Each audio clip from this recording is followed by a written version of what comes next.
Ayyaanni Cuuphaa magaalaa Adaamaatti kabajame. Ayyaanni Cuuphaa magaalaa Adaamaatti amantoota kumaatamaan lakkaa'amanii fi kantiibaan itti aanaa magaalaa Adaamaa obbo Nigaatuu Mootummaa bakka argamanitti sirna ho'aan gaggeeffameera. Dureen Paappaasii kutaa lallabaa Shawaa Bahaa eebbifamoo Abuna Goorgooriyoos ayyaanni Cuuphaa bu'uura amantii kiristaanaa ta'uu ibsaniiru. Ayyaanni Cuuphaa ayyaana waloo keenyaati. Ayyaana mana amantichaati. Bu'uura amantii kiristaanaati.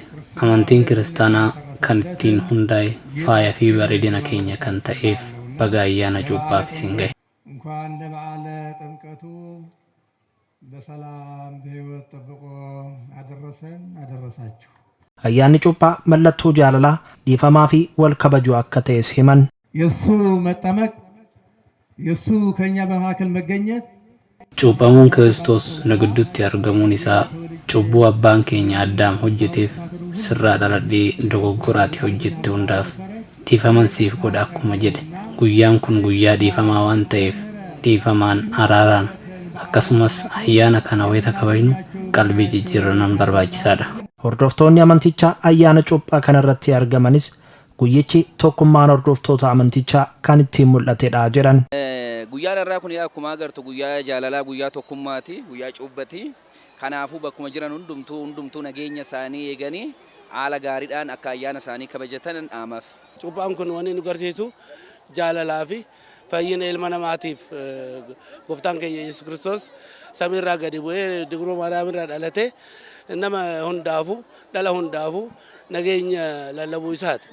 Kanaafuu nageenyi nama tokkoon qofaan kan dhufu miti, hunda keenyaan dhufa, hundi keenya wal jaalalaan Cuuphaan jaalala labsaa, jaalalli hunda keenyaaf ta'uu wal jaalannee wal kabajnee jireenya biyya lafaa kana walumaan gammachuudhaan haa dabarsinu.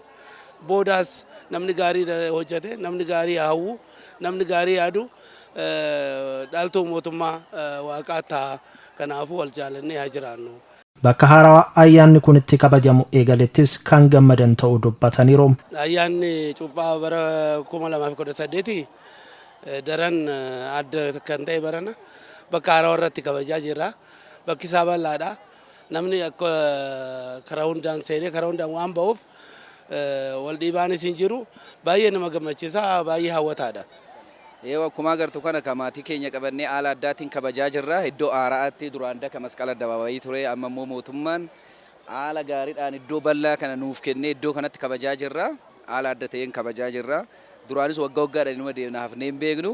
Har'as akkuma agartu kana maatii keenya qabannee kun kabajaa jirra. Baay'ee namatti tola.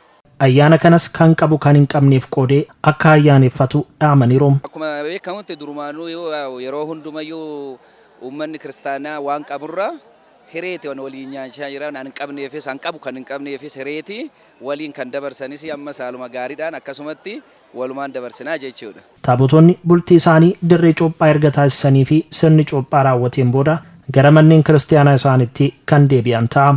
Sirni Qaanaa Zagaliilaa ammoo boritti fufuun akka kabajamu eegama.